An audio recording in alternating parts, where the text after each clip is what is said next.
တက်မတော်ဆိုတာဘာကိုပြောတာ တက်မတော်ဆိုတာနိုင်ငံရန်ကိုကာကွယ်တာတက်မတော် မှားတယ် ပါတော့ တက်ထဲမှာမတော်တဲ့လူတွေရှိလို့တက်မတော်လို့ခေါ်တာ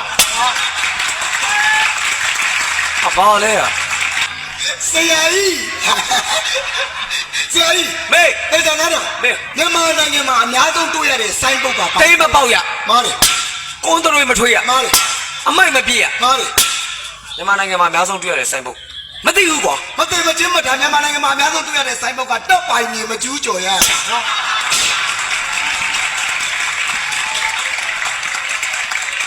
မဲမဲ မေး မင်းတို့ကတော့အခုနေတဲ့နိုင်ငံကိုဘာနိုင်ငံလို့ခေါ်တော့ မြန်မာနိုင်ငံ မှားတယ်ဘာမေးရှာ ဘာတော့ဟာ ဘာမေးမေးအကုန်ရှာလို့ဘာမေးရှာ ဘာမေးမေးရှာလို့ဘာမေးရှာ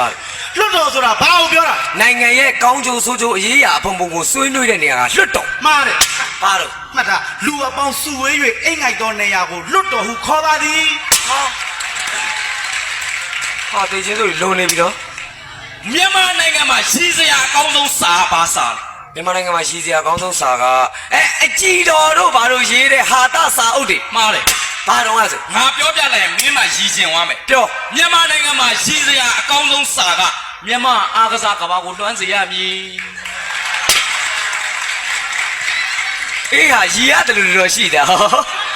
ဒီကြတော့ ပြော မော်တော်ပီကယ်ကိုဘယ်လိုခေါ်လဲ ရှင်ထိန်လို့ခေါ်တယ် မားတယ်ဘော်လီလို့ခေါ်တယ် ဟောဘာဆိုင်လို့ ဟာမော်တော်ပီကယ်ဘာထိန်း ရှင်ထိန်တယ် ဘော်လီကဘာထိန်း နို့ထိန်တယ် ရင်ထိန်းတာတူတူပဲ ဘာပြောရိုက်ခံမယ်တူတူတော့ကိုပြောချင်တာပြောမယ်ကွာ